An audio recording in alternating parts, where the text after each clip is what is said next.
West అయిపోయింది, ఈస్ట్కొచ్చింది. అసలు real గుట్టు ఆంధ్ర తెలంగాణల మధ్య చెరగనున్న హద్దు. తెలంగాణ మీద పెత్తనానికి ఈస్ట్ తొలిపొద్దు. వెస్ట్ పెరిగింది ఏమీ లేదు. ఎక్కడైనా ఈస్ట్ నుంచే వెస్ట్కి వెళ్తారు. ఇక్కడ వెస్ట్ నుంచి ఈస్ట్కి ఎందుకు వస్తున్నారు? ఇంతకాలం ఈస్ట్ ఎందుకు పనికిరాలేదు? ఇప్పటికిప్పుడు ఈస్ట్పై తొందర ఏమొచ్చింది?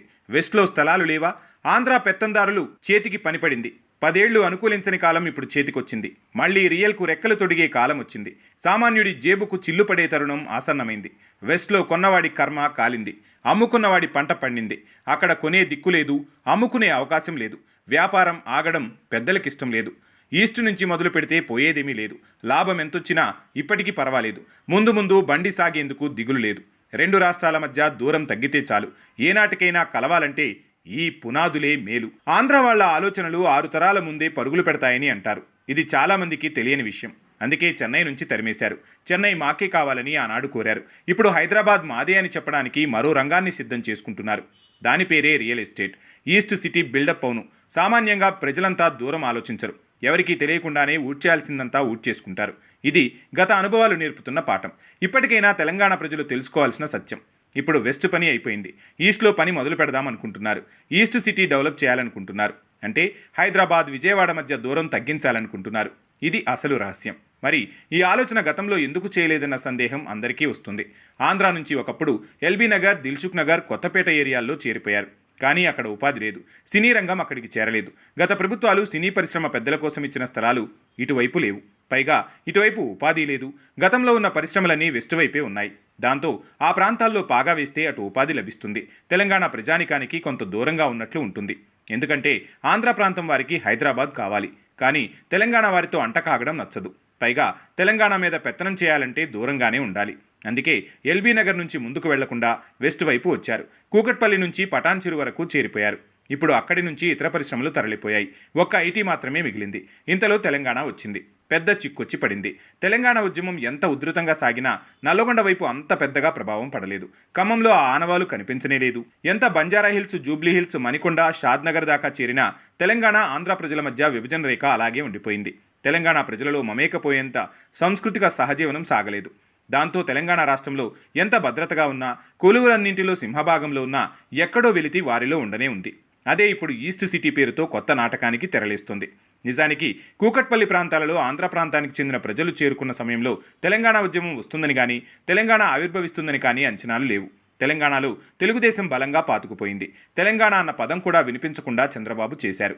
కాంగ్రెస్లో పెత్తనమంతా సీమాంధ్రులదే సాగడం వంటి రాజకీయాలు చూసిన వారికి తెలంగాణ వస్తుందన్న నమ్మకం ఏ కోశానా లేదు. తెలంగాణ ఉద్యమం అన్నది నిరంతరం ఎన్ని దశాబ్దాలు సాగినా నెరవేరని కలగానే మిగిలిపోతుందనుకున్నారు. కానీ కాలం తిరగబడింది. ఇదిలా ఉంటే ఆంధ్ర ప్రాంత వాసులు, వ్యాపారులు, నాయకులంతా వెస్ట్ వైపు రావడంలో మరో కారణం ఉంది. మంచినీటి కొరత. అందులోనూ నల్లగొండ వైపు ఆనుకుని ఉన్న ప్రాంతాలను, ఆఖరకు హైదరాబాద్ ఈస్ట్ ప్రాంతాలన్నీ ఫ్లోరైడ్ నిండిన ప్రాంతాలు. ఆ నీళ్లు కూడా ఆంధ్ర ప్రాంత ప్రజలను వెస్ట్ వైపు వెళ్లేలా చేశాయి. కానీ ఇప్పుడు హైదరాబాదే కాదు, తెలంగాణ మొత్తం నీళ్లకు కొరత లేదు. ఫ్లోరైడ్ జాడే లేదు. ఆంధ్రప్రదేశ్లో ప్రకాశం లాంటి జలాల్లో ఫ్లోరైడ్ సమస్య ఉంది. కానీ తెలంగాణలో ఫ్లోరైడ్ భూతం పారిపోయింది. దానికి తోడు మళ్లీ సమైక్యరాగం అందుకునేందుకు మరో తరం సిద్ధమయ్యేందుకు తెర మీదకు వచ్చిందే ఆ ఈస్ట్ సిటీ. ఆంధ్రప్రదేశ్లో మళ్లీ తెలుగుదేశం అధికారంలోకి వచ్చే సూచనలు కనిపిస్తున్నాయన్న బలమైన ప్రచారం సాగడంతో ఆంధ్ర రియల్ ఎస్టేట్ వ్యాపారులకు ధైర్యం వచ్చింది. మళ్లీ తమ వ్యాపారాలకు డోకా లేదన్న బలం ఏర్పడింది. అటు స్వామి కార్యం, ఇటు స్వకార్యం రెండూ నెరవేరే అవకాశం ఉంటుంది. నల్లగొండకు చెందిన నేతల చూపు కూడా ఆంధ్ర వైపే ఉంటుంది. నిజానికి అమరావతి రాజధాని ప్రాంతాన్ని ఎంచుకొని గుంటూరు, విజయవాడల మధ్య రాజధానితో ఆ 2 జిల్లాలు కలిస్తే హైదరాబాద్ కంటే పెద్ద రాజధాని అవుతుందని అనుకున్నారు. కానీ జరగలేదు. ఇక ఇప్పుడు అది సాధ్యం కాదు. హైదరాబాద్ ఇంతలా అభివృద్ధి జరుగుతోందని ఏ ఆంధ్ర నాయకుడు కలగనలేదు. అసలు తెలంగాణ విఫల రాష్ట్రంగా చూపించాలని అనేక సార్లు ప్రయత్నాలు చేశారు. కానీ కుదరలేదు. అమరావతి అభివృద్ధి ముందట పడలేదు. జగన్ వచ్చి అమరావతిని ముట్టుకోలేదు. ఆయన విశాఖ వైపు చూశారు. విశాఖ రాజధాని జనానికి పెద్దగా నచ్చలేదు. తిరుపతి నుంచి విశాఖ వెళ్లాలంటే సాధ్యం కూడా కాదు. అందుకే మళ్లీ చంద్రబాబు వస్తే అమరావతి తెర మీదకు వస్తుంది. విజయవాడ, గుంటూరుకు పూర్వ వైభవం వస్తుందని అనుకున్నారు. ఇప్పుడు ఆలోచన కూడా పక్కన పెట్టి విజయవాడను పెంచుకుంటూ పోతే కోదాడ దాకా లాక్కొస్తే చాలు. 2 రాష్ట్రాల మధ్య దూరం తగ్గుతుంది. అగాధం కూడా పూడుకుపోతుంది. అందుకు ఈస్ట్ సిటీ అభివృద్ధి నమూనాతో అడుగులు వేస్తే ఈ తరంలోనే 2 రాష్ట్రాల మధ్య కలయికకు దారిపడినట్లే అంటున్నారు. ఎలాగూ ముఖ్యమంత్రి రేవంత్ రెడ్డి తన మార్కు పాలన సాగాలనుకుంటున్నారు. అన్ని ప్రత్యేకతలతో ముందుకు సాగుతున్నారు. ముఖ్యమంత్రి రేవంత్ రెడ్డి కూడా ఎన్నికలకు ముందే ఈ విషయం స్పష్టంగా చెప్పేశారు. తాము అధికారంలోకి వస్తే ఈస్ట్ వైపు 50,000 ఎకరాలు సేకరించి కొత్త నగరాన్ని నిర్మాణం చేస్తామన్నారు. అంటే ఆయన పాలనలో కొత్త నగరంతో పాటు తెలంగాణకు చెందిన కొత్త పాలనా కేంద్రాలు కూడా వచ్చే అవకాశం ఉంది. అంటే భవిష్యత్తులో శీఘ్రంగా ఈస్ట్ సిటీ విస్తరిస్తే కొత్త అసెంబ్లీ భవనం నిర్మాణంలోకి రావచ్చు. అది ఈస్ట్ సిటీలో నిర్మాణం జరగచ్చు. గతంలో కాంగ్రెస్ పార్టీ నాయకులు చెప్పినట్లు సెక్రటేరియట్ను కూడా ఈస్ట్ సిటీ వైపు తరలించి అక్కడ కూడా మరో సచివాలయ నిర్మాణం జరగచ్చు. తమిళనాడులో కరుణానిధి నిర్మాణం చేసిన సెక్రటేరియట్ను జయలలిత ఆసుపత్రి చేసిన సందర్భం చూశాం. ఇక్కడ కూడా నిమ్స్కు మరో ప్రత్యామ్నాయంగా పెద్ద ఆసుపత్రి భవనంగా ప్రస్తుత సెక్రటేరియట్ను వినియోగించుకోవచ్చు. లేకంటే ప్రస్తుతం బీబీనగర్లో ఉన్న నిమ్స్కు, పంజాగుట్టలో ఉన్న నిమ్స్ను అక్కడికి తరలించే అవకాశమూ ఏర్పడవచ్చు. ఇలా ఈస్ట్ను పెంచితే 10 ఏళ్లలో మరో నగరం రూపుదిద్దుకోవచ్చు. అప్పుడు సమైక్య భావనలు మళ్లీ చిగురింపజేయవచ్చు. రియల్ దందాలో నయా స్కెచ్ అన్న సంకేతాలు అందుతున్నాయి. అందుకే తెలంగాణకు చెందిన మేధావులు ముందే హెచ్చరిస్తున్నారు. మరీ పెరిగిన వెస్ట్ సిటీ వేస్టేనా అంటున్నారు. ఎందుకంటే వెస్ట్ సిటీని ఎంత పెంచినా అక్కడ సమైక్య భావనలు చిగురింపజేయడం అసాధ్యం.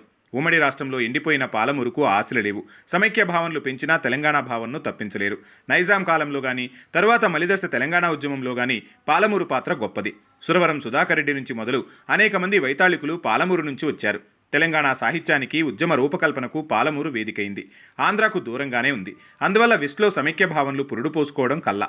ఈస్ట్లో ఇప్పుడు కాకపోయినా మరికొంతకాలమైనా 2 రాష్ట్రాల రాజధానుల మధ్య దూరం తగ్గితే కలవాలన్న కోరిక కలగచ్చు. మళ్ళీ తెలుగు జాతి మనది అని పాడుకోవచ్చు. అందుకే ఇప్పటి నుంచి ఈస్ట్ సిటీకి పురుడు పోయొచ్చు. ఇది మ్యాటర్.